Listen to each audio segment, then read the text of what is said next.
Aminin nyo, di ba napakasarap ng ganitong pagkain? Yung bang napakalutong, lalo na kapag ninunguya mo na, ang tunog-tunog, napakasarap. Tapos, ang sarap pa ng sausawan mo, sukang may sili. Yan.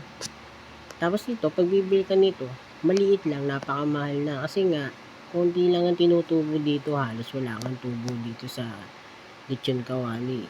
Ano lang to pang basag lang yung paninda. Kumbaga, para may maiba. Pero ang sarap talaga nito.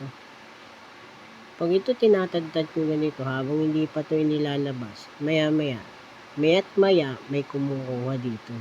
Pa isa-isa, pabalik-balik dito. Yan. Pero saan ka? Nanguya yun, nakakuha lang yun ng lechon. Napakasarap naman talaga kahit bawal. Diba? Kahit puputok yung batok mo, ayos lang. Basta naatikin ka ng medyo may taba-taba nitong ganito. Oo, panalo. Ayos siya. Itatabi ko na yung iba. Hanggang sa muli. Paalam!